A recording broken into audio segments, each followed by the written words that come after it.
how's it? How's it? Welcome everyone to the Guilds of Ravnica preview panel. Is everybody excited about the new fall set? All right, I think the enthusiasm, I'm with you. I'm your host, Josh Lee Platt. You may recognize me from Game Nights or the Command Zone on YouTube. But the real stars of the show today are these fine folks to my right. These are some of the people that make Magic the Gathering, that game we all love. And today they're going to be giving us an exclusive sneak peek at the new set and sharing some insights into their creative process, and maybe, just maybe, and by maybe I mean definitely, we're going to get to see some of the new cards. How's that sound?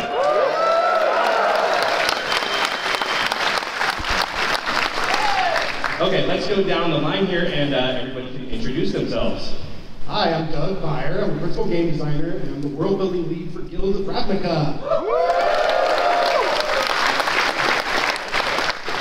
Hi, I am Dawn Mirren. I am one of the senior art directors on Magic Creative Team, and I was the lead for Guilds of Ravnica. I'm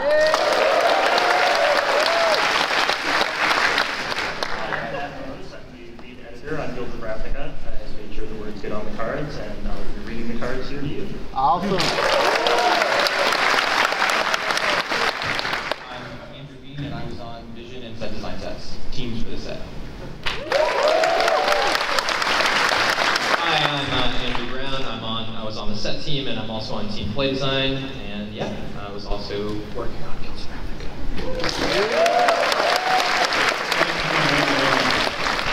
Andrew Brown. Yeah. I feel like you left some things off your resume there. Weren't you like in 2 Pro Tour top 8s like in the same year? Yeah. Only a few people have ever done that, right? Yes. Also, you left off that one time that Josh Lee White beat you at a PTQ. Yeah. In future panels, I feel like you should list those 2 things. I also want to introduce Liz Lamfaro, who's over in the booth over there.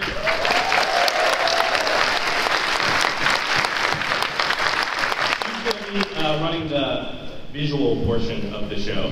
So if anything goes wrong, direct your attention that way. No problem. All right, now that we know who everyone is, I feel like we need to get this off to the right start. We need to set the stage. If only we had like a cool visual video presentation that would get everybody's blood pumping. Like some kind of trailer, or something like that.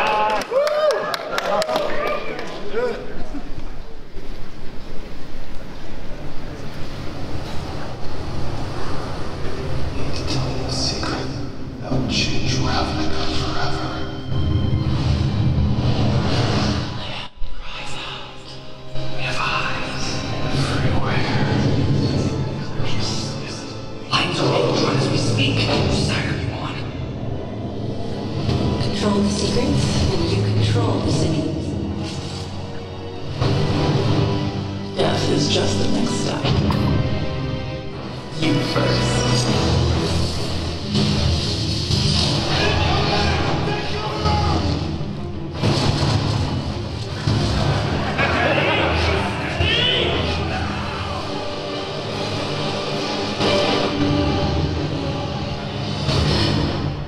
The balance of Ravnica is about to change, and change is good for us.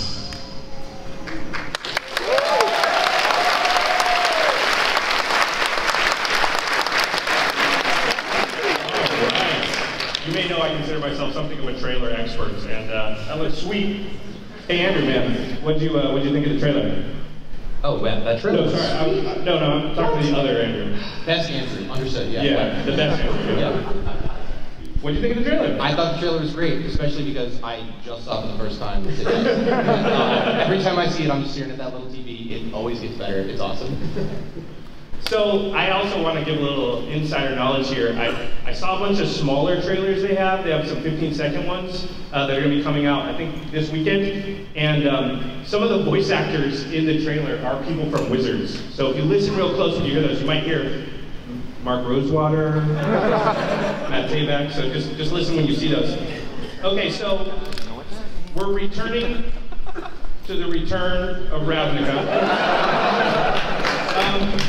It's actually been a few years since we've been there. And Dawn, I'll address this to you. You know, what's been going on in the world of Ravnica? How have things changed? How are things different? So, yes, this is the third time we've been to Ravnica now, as many of you know. And that means that many of you have also had 2 full sets to really get to know and love the world. So we were very cognizant of that, and we wanted to deliver at least on what, visually, for sure, I'll speak to that, on what we felt your expectations were, but we also wanted to make sure that we gave you something new as well, something unexpected, a little twist, and the way that we felt we could best do that was what we were calling a tonal shift. And visually, that's sort of hashed out 2 ways. The first way you will notice is we made a distinct change in seasons. You know, it is on Ravnica now. There is colored foliage, leaves falling from trees, blowing across wet pavements, overcast skies. It's a little drizzly, it's chilly. It definitely looks different, and the artists that there is some really amazing artwork in this set. I can't wait for you guys to see it. It's really beautiful. The other thing that we did is we looked at all of the guilds, and we just asked ourselves, is there anything we want to do to make their costuming more reflective of that guild's role on Ravnica, that guild's essence, their ethos, is that right? Yeah. You know, what makes them tick? So, yeah, so I think we're going to talk about that a little bit later.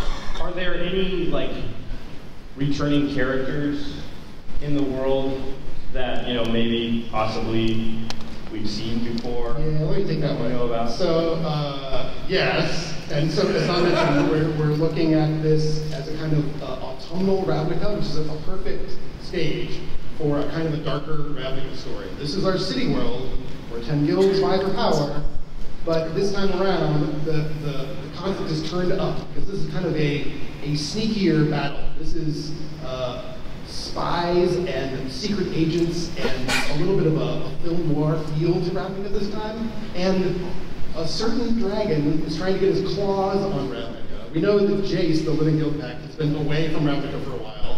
That has let the conflict between the guilds fester. And Nicol Bolas is trying to get his claws on Ravnica. So he is installing a couple of Planeswalkers as his own personal minions. He's weaving deals, he's making plans to update some of the leadership of some of the guilds. So 2 of those characters are Vraska and Ral Zarek. So these 2 are here to fulfill Nicol Bolas' plans. He wants them to take over the Golgari Guild and the Izzet Guild and advance his program here on Ravnica. We're not sure yet what Nicol Bolas is up to. We know that there's some scrambling in the guilds thanks to him. Okay, cool. I can't help but notice there's not text on the cards. You wanna? Yeah, do you think, I mean, if you want to see some cards, I mean... We're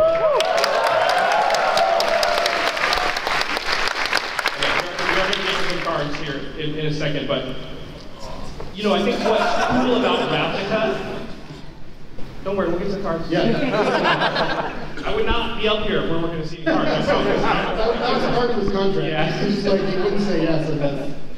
So I think what's, you know, kind of the big thing about Ravnica is the guilds, right? Like, that's what speaks to everyone. That's one of the reasons it's so popular. The color pairings really set it up so that there's something for each player. They can find something for their play style. So, Doug, you know, maybe we should talk about a little bit what's going on with the guilds now, what's different with them this time around. Absolutely. Let's dig down the guilds. What's your favorite guild, Josh? Oh, that's easy. Izzet. Yeah, the combat step is overrated. So the Izzets are our guild of mad scientists, right? These are the folks who are very curious about the natural world, but they find out about it basically through turning things up to 11 and causing explosions. Right? So we've drilled down on the Izzet and made sure that they are as exciting and dynamic and energetic as possible. So we're going to see tons of focus on their magic and their experimentation. This is the art of the new guild mage in this set. And there are some cool mechanics behind the Izzet that express their excitement, their willingness to experiment, right? They're cranking it up and making sure that just like huge things happen. So the Izzet, who is here, has gone off on his own with some kind of strange research project of his own. That's why Ral Zarek has stepped in as kind of the vice guildmaster to oversee the guild.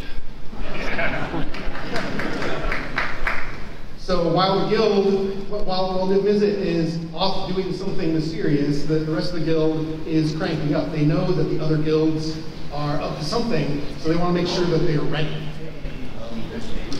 Okay, can we just see one? How about one card? Can I give it to you for one card? If you want to see one card,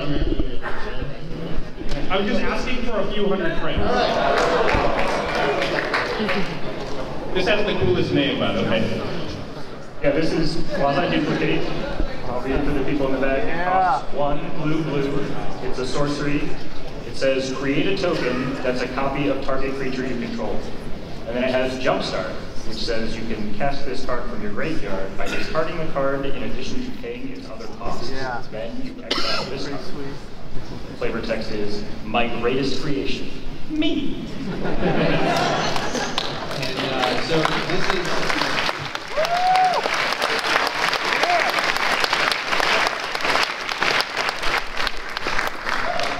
This is pretty emblematic of what the Izzet are doing here. The Izzet will find something fun to do and then do more of it. So here you find something that's fun, you make another thing, and then you're not done, you get to make yet another thing. If there's a card that you like less than the coolest card you haven't played, discard a card, make it that card instead. Yeah, it's actually really funny. One of the genesis of quasi-duplicate was we were trying to come up with how can we make. I want to make a clone, but I'm cloning when I'm trying to clone, so I'm going to clone my clone. Yeah, exactly. And one of my favorite parts about Jumpstart is that it really synergizes well with our upcoming Dimir mechanic, Surveil. I want to say real quick, if you're snapping pictures, totally cool, post it to social media, that's great. Please use the hashtag MTGGRN, you know, if you enjoy retweets and like getting attention and stuff. Oh, hold on. Oh, I hear we have another card. Yeah, in my fake earpiece, I was told.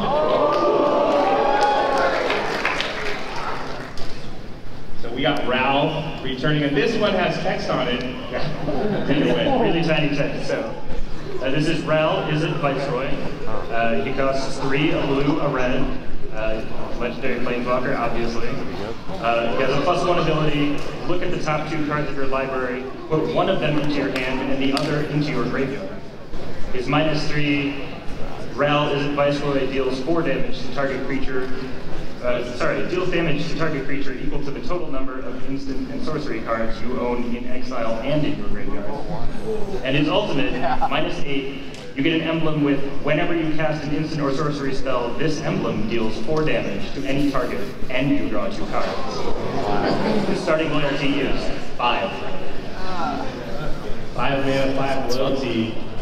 It seems pretty good. Hey, Andrew Brown, could you take this to the top 8 of the poster?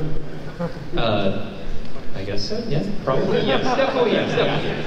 So what we were going for here was the ultimate implementation of Ral, but also just a sweet Izzet Planeswalker. So if you want to cast spells, Ral's got your back. If you don't have spells, he will help you. If you cast your spells or jump-started them, don't worry, still count them. And the emblem is obviously party time. Yeah, so Ral is kind of one of our, classic go-to Planeswalker designs, where it's like +1 card advantage, minus destroy something, and then some awesome emblem. But I think Ral is like the perfect meshing of this kind of generic Planeswalker, plus you have this entire instant sorcery build around, which I thought was really cool. Okay, moving on to Selesnya here. Selesnya fans out there. So this is the guild, kind of the eco-collective of Ravnica. They believe that the best way to strength is by having as many members as possible. They're welcoming and also very scary in a way, because they keep building up, and every other guild is waiting while their wolves become enormous and smush everyone. So they were a great place visually from last time, so we pretty much just turned up the autumnal feel of them. They're perfect for being set against this autumnal Ravnica. So it's kind of like a little bit Prague in the fall, a little bit Seattle right now, kind of. Their guild leader is still the Triplicate Dryad, and we get to see, I think, a little bit of their mechanics in the scenes here. That was Tristani we just saw. Yeah, Tristani, yes. Tristani is a little bit conflicted right now. The three heads aren't talking with each other, and that's inconvenient. It's really rough when you're connected to each other at the literal root. It's like it's worse than having a battle with your roommates. I gotta say, all of this art is making me really crave a pumpkin spice latte. Okay, so we're gonna get a look at another card here.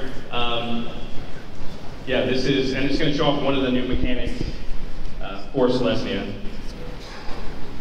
New card incoming. Sorry, not new mechanic. Returning mechanic. Yeah, this is Conclave Tribunal. It is an enchantment that costs 3 and a white, but it has Convoke, which you may know your creatures can help cast this spell. Each creature you tap while casting this spell pays for 1 or 1 mana of that creature's color.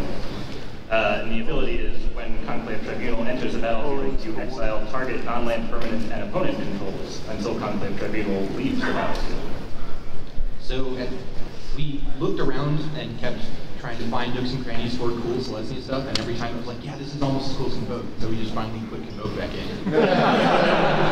And with this card specifically, it's basically exactly what the Selesnya Conclave is about. They love harmony and creatures and Ravnica. It would just be better if you weren't there. They band together and say, perhaps another time. Yeah, Conclave Tribunal is just one of my favorite cards in this set. It's definitely possibly a multi-format all-star. Like, the rate is really nice, and check out that awesome Seb McKinnon art in there.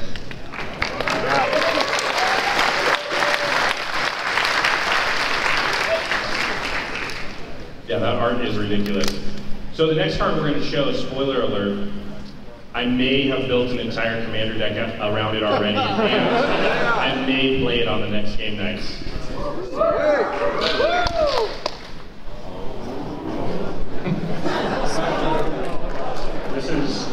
This is Amara, Soul of the Accord, legendary elf cleric. She costs a green and a white and is a 2/2. And whenever Amara, Soul of the Accord becomes tapped, you create a 1/1 white soldier creature token with lifelink. And she says, whatever hatred destroys, a single act of trust can revive. So, can you tell that she's really high up in the Selesnya Conclave? This card was basically designed to be representative of Imara and tell you what Convoke is about and what the Selesnya are about. So if you want to Convoke, if you want to attack, if you want to do anything Selesnya wants to do, it will help you do the rest of the things that Selesnya wants to do. If you want to cast Conclave Tribunal with this, spoiler alert, it's great. Yeah. When you have this before the Conclave Tribunal, it also makes that easier to cast. Yeah, Amara, just one of the perfect cards for your Selesnya deck. It can help you Convoke, early pressure, it does so much for you that, I want to own one, and I'm totally going to build a commander deck around it, Josh. I already beat you to it. That's the key thing about R&D. You get to build decks before your friends. I can't help but notice that the soldier tokens have lifelink also. That makes them a little better. Okay, so we're going to move on here to Dimir. Wait, Josh. What guild? Dimir. We're not doing that joke anymore. Okay. That one's done. All right. I do want to say before we show this stuff that when I saw the outfits that the Dimir are wearing, I wanted to switch my favorite guild from Izzet to Dimir. They have like the coolest jackets. They look like they're in the clandestine services. In fact, while you guys are talking about it, can I do the theme music in the background? Sure. This is the guild of awesome spies and secret agents. So this is kind of a perfect time for the Dimir Guild on Ravnica because they're the masters of secrets and clandestine activities. So we really wanted to turn up the look of them, focusing on that aspect of them. So. Yeah, visually, you know, the rule of threes is still true. If you go back and you see, you know, there's still like, you know, 3 buckles or 3 sharp things, 3 daggers and an enemy's back. But we really leaned more into that film noir, spy thriller vibe, and, you know, just played into the whole trench coat thing. Heavy trench coats because it's autumn on Ravnica and raining and cold and drizzly and dreary. It looks like somebody took the blue pill. Yeah. Yeah, I was excited that there's a few parts where we got to do the whole horizontal lines, light shining through at night, those stark shadows on the faces kind of thing. Yeah, it's really cool. Oh my God, that's awesome. So, okay, we're gonna get to some cards again here. Oh wait, I like this one a lot because it shows the rain. Mm-hmm. There, yeah, see the wet pavements, you know, and it's capturing the reflections of the street lights, and you know that those warm tones are just popping against that gray. Yeah, this nailed it. And this piece is full of Dimir agents. You just have to look closely. It seems like a dangerous street to walk down.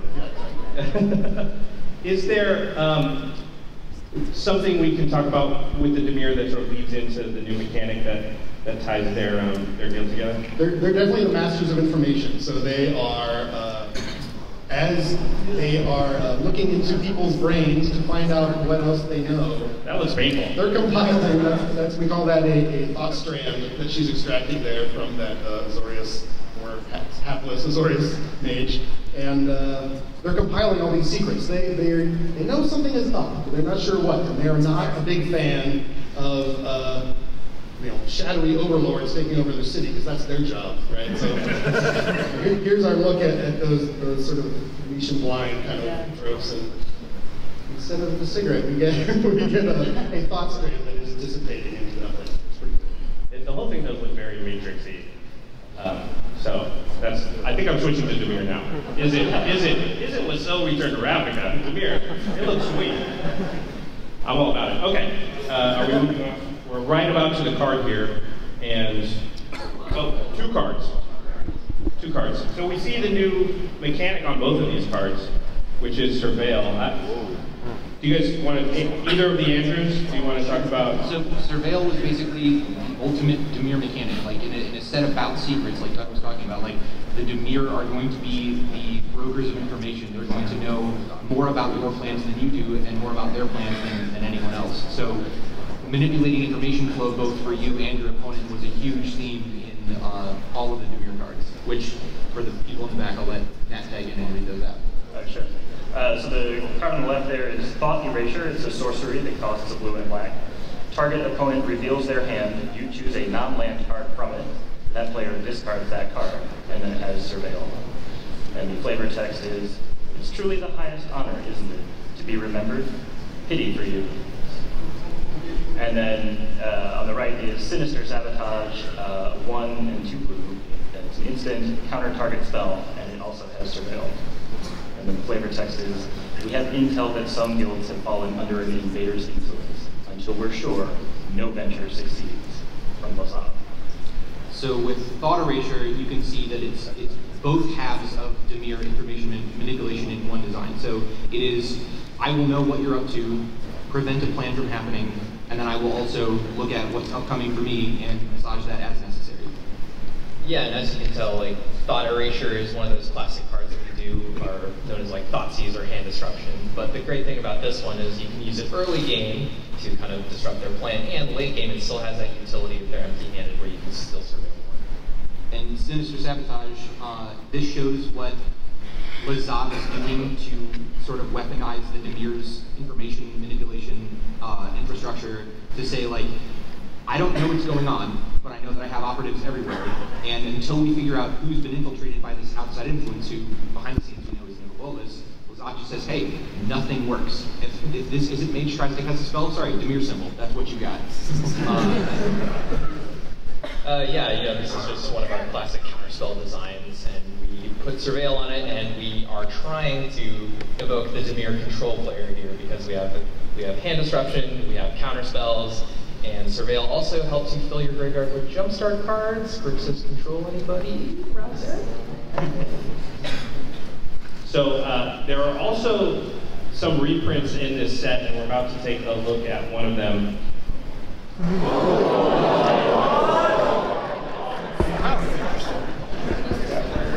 So this is Narcomoeba, as you may be familiar. It's 1 and a blue, it's an illusion, it's a 1/1, it flies, and when Narcomoeba is put into your graveyard from your library, you may put it onto the battlefield.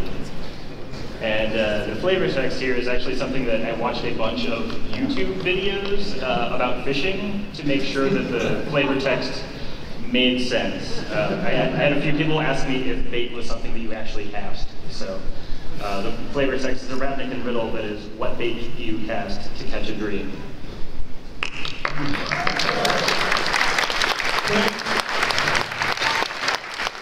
Can I offer like an alternate flavor text? All right, yeah. Okay, here we go. I'm gonna pitch it. Is there still time to change it if it's really good? That's definitely gonna be wrong. Okay. I don't think you're ready for this jelly. Okay. I'm not sure if I'm going to work in German in that. Okay, so It won't fit in German. cutting room floor. Okay, sorry. So It was good, right? It was almost there? Okay. Yes. Sorry to cut you off everything. it's always the German there. But, so with Narcomoeba, we were excited to finally get this card printed. Like, it's only been future printed and now it's on time printed. But there's basically never been a, yeah, this is current printing. This is the perfect spot for Narcomoeba to show up because there are multiple ways to put it in your graveyard from your library. Like with the Dimir paying attention to the secrets before they happen. Sometimes they're secrets, sometimes they're jellyfish. Yeah, so basically you just want to try and surveil Narcomoeba into your graveyard from your library so you can get it into play for free. And as a member of Play Design, we're trying to make sure that everything's balanced, and yeah, I definitely lost a lot to some Narcomoebas in play testing, but it was definitely awesome. All right, let's move on now to the Golgari. All right, the Golgari are a guild who believes that that life and death are just two sides of one coin, and if death doesn't matter to you anymore, you can amass a lot of life over time.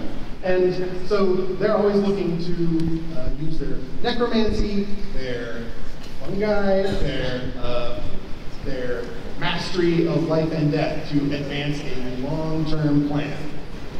So we want to do some updates to Golgari to really match the majesty that they're enjoying under Ravnica. Yeah, visually, that whole idea of life and death, you know, that cycle of life and death, growth and decay. You know, we thought about what that meant in the natural world, and yeah, and we landed on fungus, you know, so there's some crazy mushrooms out there, and we looked to that for inspiration to redesign their costuming. I know. Just saying. You know, and they look like they've grown the mushrooms on them. I think this is seriously one of the coolest things we've ever done visually. It is so elegant and it is so beautiful. Yeah, I can't believe you guys have seen the art. Whoa. Yeah. So what you're saying is that if Lady Gaga was a magic card, she would be Golgari. This is the most high-style, high-fashion Golgari we've ever done. This art description had the words "amazing cheekbones" in it, and when you send it, and she really delivered. They're still creepy, you know. They're still masters of death magic. This in particular is a look at some of the recruits that Vraska dug up from the sort of ancient layers below Ravnica. These are the erstwhile sort of secret faction of zombies that she used, along with the Crawl, these insect warriors, as her sort of power play to take over the guild. More mushrooms. Crazy mushrooms. Hey, Josh. This is my favorite cloak of the whole. Look at that. Yeah. And this card, by the way, is insanity. We're going to look at it in a second here. I don't know how Andrew let this card out. So I'm told that because I thought that was a spider web, but it's actually like a lifeline? Is that? Yeah, this is kind of the vibe here is that she controls the destiny of the people whose lives are attached to these threads, and she's deciding whether to cut it or not. Spoiler alert, we saw the trailer, she cuts it. You're gonna make an omelet, you gotta break it. Sorry to break the suspense. Okay, so yeah, here's Necrotic Wound. So this is Necrotic Wound, it's instant, it costs black. It has the Undergrowth ability, which counts creatures in the graveyard. This particular card says target creature gets -X until end of turn, where X is the number of creature cards in your graveyard. If that creature would die this turn, exile it instead. The flavor text is, the assassins of the Akron distill toxins from the remains of their previous victims. So this card is pretty indicative of what a home run Undergrowth was for the Golgari. Like, this was the first card that was designed with the mechanic, and it basically went, it had very few changes made to it before we decided we were just going to send it. The exile text is the only thing that changed from the original pitch, and the card is, it's very Golgari. It's, I'll let Andy talk about the strategic implications, but it's fantastic. Yeah, I definitely love how this card plays out. You know, it's perfect early if you want to pick off their little creature, and then, you know, as the game goes on later, you're going to fill your graveyard up with more creatures, which makes this just an awesome removal spell for 1 mana. I really love it. Okay, can we look at the next card here? So, I'm super excited to put this in every deck I have that has these colors. Can you guys hook that up? Because I'm going to need like 15 of them. Yeah, this card seems crazy. Sorry, I'll let you read it. Okay. This is Underwhelmed Lich. It is a zombie elf shaman that costs 3 black and green. It's a 4/3. If you would draw a card, instead look at the top 3 cards of your library, then put 1 into your hand and the rest into your graveyard. Pay 4 life, and Underwhelmed Lich gains indestructible until end of turn, but you tap it. And the flavor text is, you've strayed into the world earth. Very good delivery, I like that. Thank you. So if you can't tell from the flavor text, this is effectively the Golgari raid boss. If you stumble into the Underrealm Lich, you've got problems. It's basically just like, how can you make something feel like it is supporting growth and helping you make things thrive, but also have complete and consummate control over death. And Underrealm Lich ties that together pretty perfectly. Yeah, Underrealm Lich is perfect for the Golgari mechanic Undergrowth. It lets you fill your graveyard with creatures, it lets you filter your next draw steps, and it's really, really tough to kill. And Josh, my joke in playtesting with this card was, this guy's a real fun guy.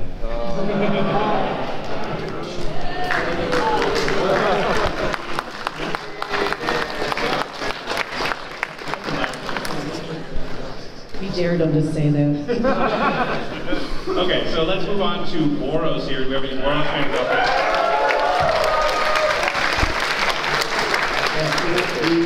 We've had some guilds that are about sneaking around in another city and gathering information. That is not the Boros. The Boros are here to, they believe in justice and they are here to fight for it. So the focus for the Boros was just making them look at home in this autumnal Ravnica while still maintaining their awesome soldier armor look. Heavy furs. That's about it. Thanks, art director. Yeah, wherever well, if something's not broken, there's no need to fix it. And you know, we didn't want to like, make any kind of rule like, every guild's going to wear furs. You know, then we'd be forcing things, and it might not necessarily work. So we were very judicious about where we made any updates and try to be smart about it. It does look like wherever the Boros are, it's colder than where the other guilds are. Right, I mean, maybe they're not as used to skulking around as other guilds. But the focus for the Boros this time around is making sure that every member of their army succeeds. So the veterans of the guild are helping bring up the new recruits and making sure that their army can prevail once this war really starts. So we're seeing tons and tons of examples, awesome leaders, and the armies that back them up. That's Aurelia. That is Aurelia, yes. She sticks around as the leader of this guild, and she is making sure that her guild is protected as she sees all the other guilds arming up for future conflict. This is Tajik. I think he's going to the club later. He's very blinged out, it's true.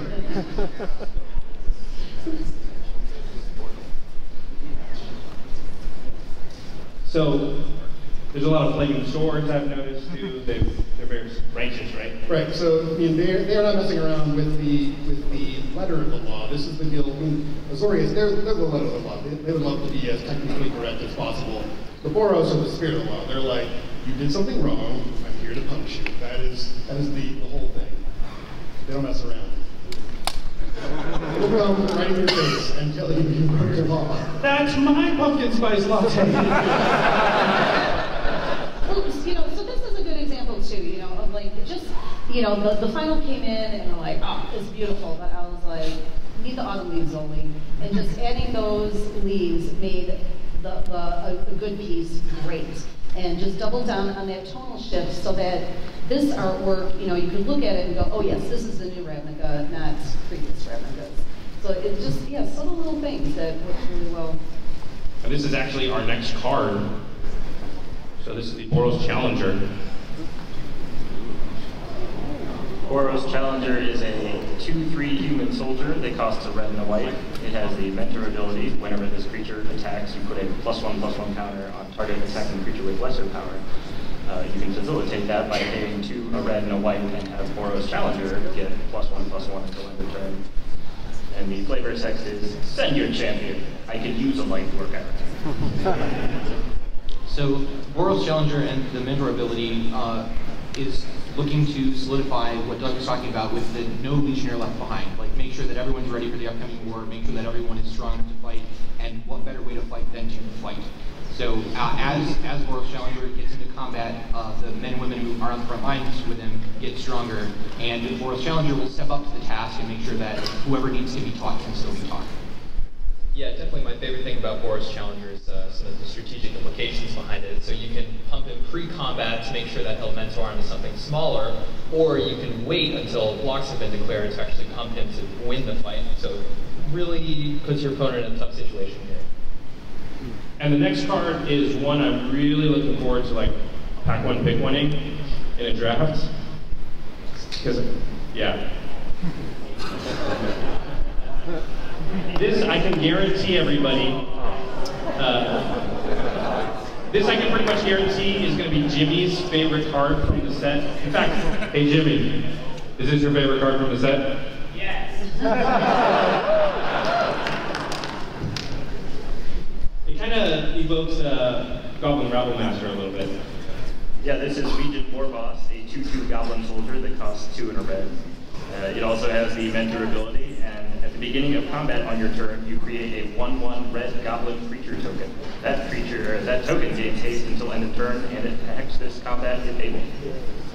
So the Legion War Boss makes soldiers and goblins, and tells you to attack with them. It is correct to do so. Because when you attack with this creature and that creature, they're obviously both 2/2s. He's not as great of a teacher as the Challenger is, but he's a very great War Boss for doing Rabble Master things. Yeah, as Josh said, this is kind of reminiscent to previous card Goblin Rabble Master, but the key difference here is, Rabble Master was always going about being tall because he would only pump himself. Legion Warboss is definitely more about going wide, as you want your army to go wider and he'll distribute 1/1 counters to smaller creatures. Okay, so those are the 5 guilds in Guilds of Ravnica. What do you guys think? Looks pretty sweet.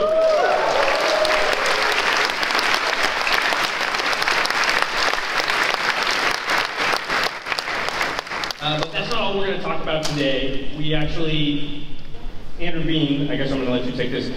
Wizards has told me that there's some other cool stuff that's coming out that's sort of timed to correspond with the release of Guilds of Ravnica. Yeah, this is actually what you get the Planeswalker who has everything, or if you are the Planeswalker who has everything, you should get this. It's Guilds of Ravnica Mythic Edition, which is purchased in a different way than you would expect. You can go get it on October 3rd from HasbroToyShop.com. It's the only way to get it. And it's incredible. You get 24 boosters. 16 of them are Guilds of Ravnica boosters that you understand, but 8 of them are Masterpiece boosters, and that's just as cool as it sounds. All 8 of the Planeswalkers that are part of Mythic Edition for Guilds of Ravnica are getting the Masterpiece treatment. So they're going to have alt art, they're going to have these frames, I could describe them, but just look. And there's going to be premium foils. So when you purchase Mythic Edition, you have, honestly, we couldn't have drawn it up better, the perfect number of packs for a draft experience if you want to have the most baller draft of all time. You get your 8 Masterpiece boosters, which you should open first, and spoiler alert, you should draft this card probably first. And then you can pass the rest of them around. The MSRP is $249.99. Again, October 3rd at HasbroToyShop.com. There's not an unlimited number of these. They're going to sell out. If you're interested, you should keep an eye out. Yeah, so the question mark is Vraska, who will be revealed at some future point. Not in this panel. Looks just as good. Yeah. Wait, I got a question. So we get to draft with masterpieces? Yeah, you should. I don't always draft with masterpieces, but when I do, I prefer Mythic Edition. Hold on, I'm gonna set a notification for October 3rd. Yeah. Okay, so yeah, I'm really excited to draft that thing. That's a really novel idea. Yeah. Speaking of novels, I hear there's a new book coming out. I'm very good at segues. So the spring set, which is codenamed Milk, is a culmination of sorts. It's a huge ending to a massive climax that we've been leading to since Kaladesh, or even Magic Origins. And a new novel will be coming out telling that story of that set. That novel will come out with that spring set in April 2019, written by Greg Weisman, who's an awesome novelist and animation producer. He's the creator of Gargoyles and worked on and so it's actually a duology. There's actually 2 novels that he's working on. The first one tells the story of that spring set, codenamed Milk. My coworker Don gave me a card that says Milk on it so that I don't say the actual name. He was very afraid he would slip up. Because we haven't announced the name of that set that's coming up. But that set is that takes place on Ravnica, but it's not a traditional Ravnica set. So the spring set after Ravnica Allegiance, which is after Guild of Ravnica, the set we're talking about today, is that gigantic climax. So there's 2 novels coming out. One of them, the first one, tells that story of that set. Awesome, I love books, so that sounds very cool. I wanted to talk about something here. So have you seen this new Planeswalker sticker pack? It's available on, it's available on the iOS only, sorry, Android. That was not my decision, I have nothing to do with that. But there was a Magic fan named Mocha Cutie, and she'd been doing her own art, and Wizards saw it and commissioned her to do this set of Planeswalker digital images. Yeah, it's only 99 cents to download, and then you can sort of put it in your text messages and stuff. My favorite one is the Teferi, who's not on here, but it's Teferi like looking at his watch. Because he's like, you gotta be on time.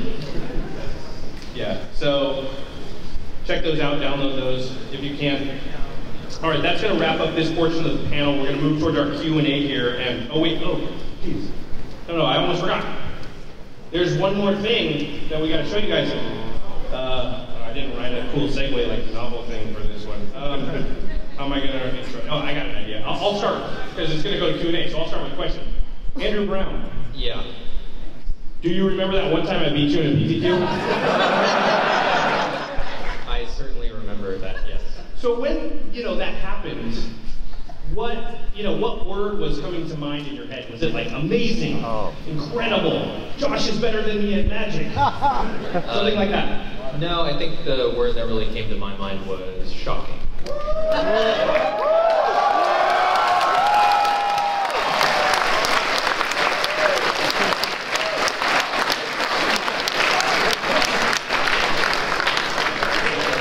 That's right, Shocklands are back.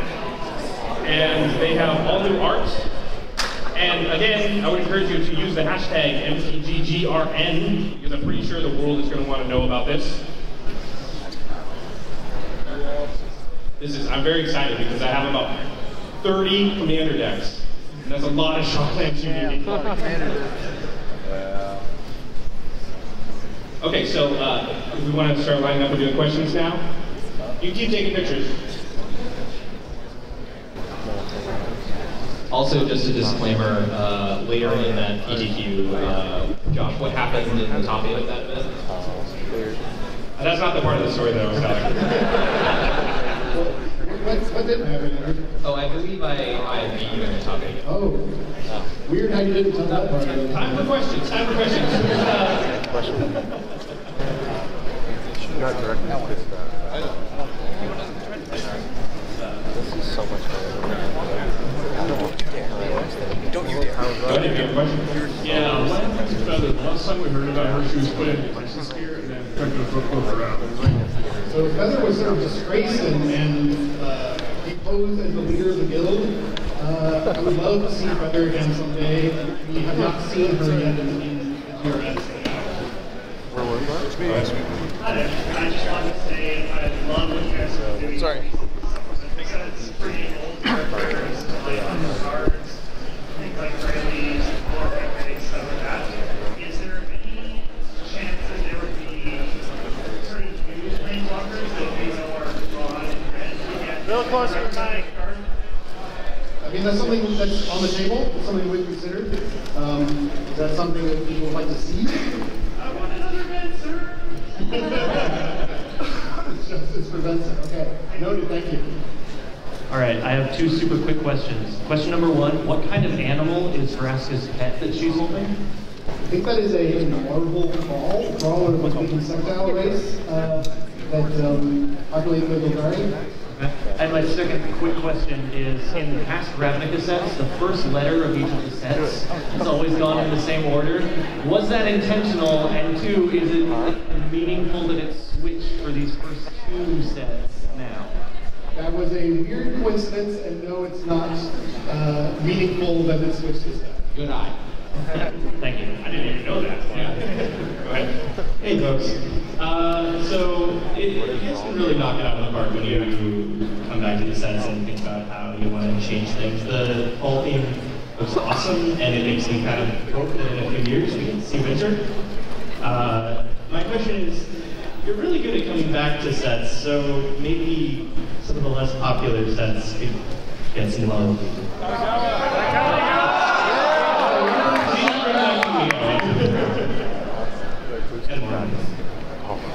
All right, noted. Thank you very much. Yeah.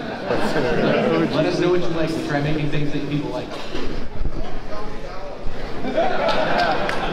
So since Magic switched over to not having small sets anymore and we only have big sets, does that mean that we might potentially see the return of blocks since we're going back to Ravnica twice in a row or some Ravnica story variation twice in a row?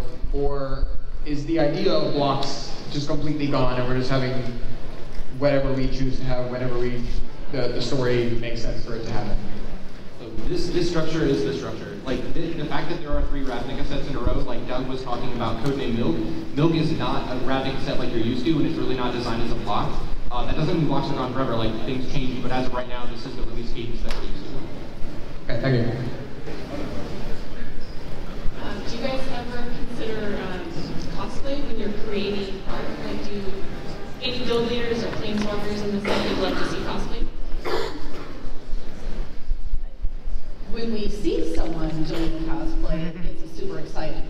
you know, we're just like, oh, you know, and sometimes as we're designing a new Planeswalker, it is in the back of our head like, oh, this is going to be a super awesome cosplay. So we don't necessarily design to it, but, you know, it is in the back of our head that it's going to be sweet. I mean, the rise of cosplay has definitely made sure that we know what the backs of characters look like. Because a lot of times we're just like, the front is the cool bit, that's what's going to be on the card. But then someone's going to write in and ask, like, do they have like a logo on the back? What does the back of the card look like? I need to build this thing. Like, you can make it up, I guess? No, so we, you know, we have been focusing on making sure there's full turnarounds for sort of So, with the way you described arriving at Convoke, it seems like you didn't set out to do a returning mechanic, you arrived at that mechanic. Were you worried at the time that people would expect other returning mechanics for guilds? No, like we just decided to keep experimenting until we found the most fun one, and we wanted to give Selesnya players what they like, and we also wanted to build the limited format that guilds wanted to be. And guilds' limited format is, since I've been a wizard, my favorite limited format. I'm super pumped about it, but we weren't worried about what people would like or dislike because Convoke is full of it, and that we didn't feel betrothed to return any other mechanic because just because we're bringing Convoke back doesn't mean we're tied to bring something else back. We did not set out to bring in returning mechanics and end new mechanics. Just Convoke is perfect. Thank you. I like coming out as well. Taking a tally. For those of you who have worked on cards, what's your favorite card that you have not worked on yourself? I'd probably have to say Sylvan Advocate is one of my favorite cards. I really love cards that are fine early game and awesome late game, so you never like have any feel bad when you draw it or play it. It's not one of mine. Andrew? So, tough question. I would say before I got to Wizard, my favorite card is Pernicious Deed. I never touched it, but it's great. And this is kind of a cop-out answer, but there is a card in the set that I had nothing to do with that is easily my favorite card in the set. It's a Planeswalker, you'll see it soon. All of them down aren't really hit home for me, but I like the Weather Blade a lot. I don't know if I can answer that. It's all art for me. I love all the art. Yeah, I'm the designer in my title, but my focus is mostly on art, names, flavor text, stories, and world building. I didn't work on any of them, so I'm going to say Amara. Good choice, good choice. That card's cool. That card's pretty strong. Yeah. So, Magic the Gathering has a long history of diverse competitive players, and unfortunately some of those are less savory. For those of you who have competed on the professional circuit, what is your opinion of Alex Bertoncini still remaining unbanned?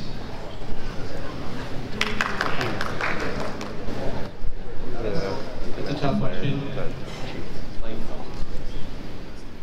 the DCI is an excellent organization, and we have to have a lot of faith in making sure that they can do the right thing. And I trust that they will, over the long term, do whatever it takes to make Magic the best game it can be. But that's my opinion.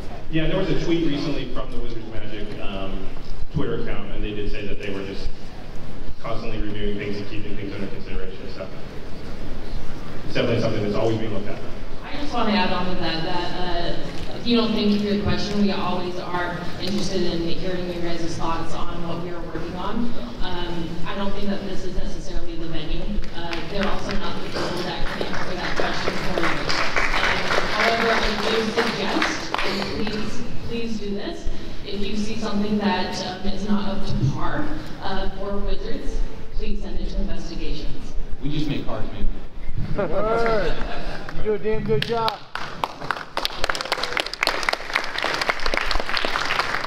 So over the many years of Magic, you guys have created a lot of amazing creature types and things like that. I was wondering if you guys have ever considered going to another plane like Morrowind, where very few or no human or humanoid type creatures are there.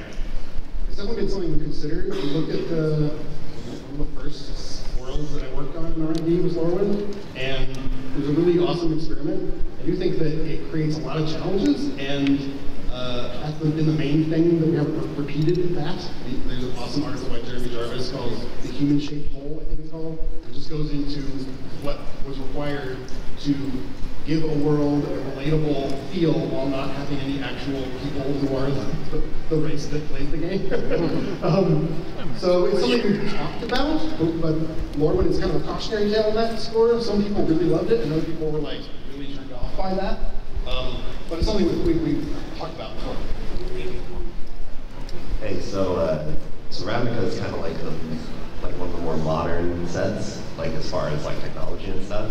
And with the Dimir designs and the Izzet designs, like technology is like kind of obvious that it's advancing. So like Dimir wearing like actual spy stuff instead of just cloaks. And Izzet are like actually using real technology worked in. They're not just wearing like puffy shirts and wizard cloaks.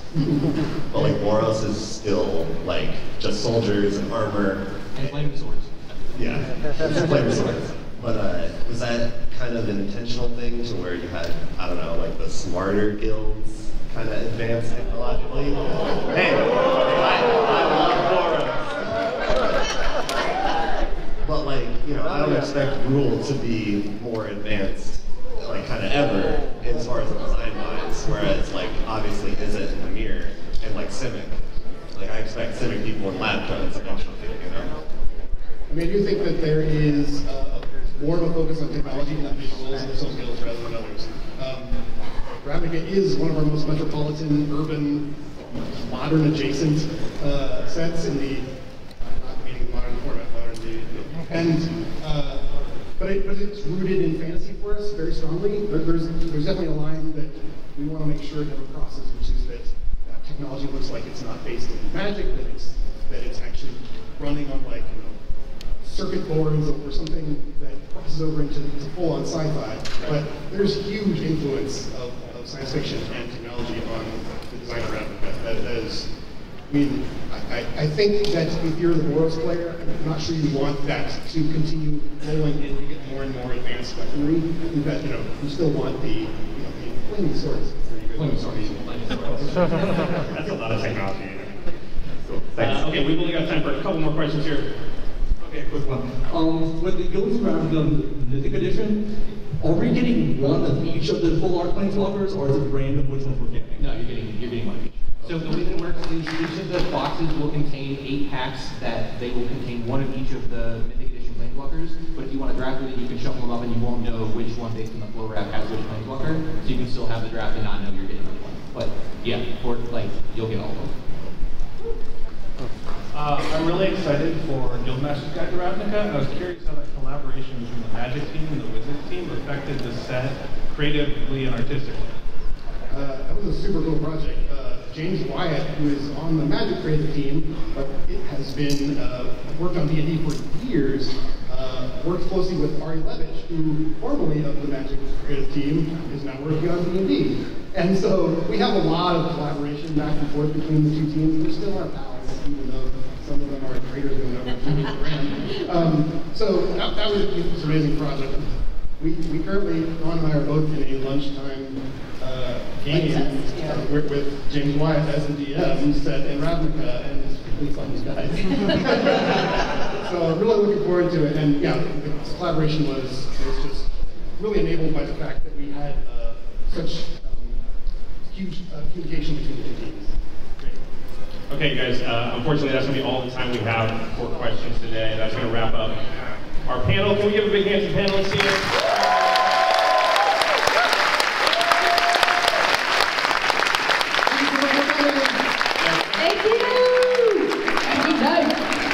Remember, Guilds of Ravnica releases October 5th, and there are pre-release events on September 29th and 30th. Come find me in Los Angeles, except for you, Andrew.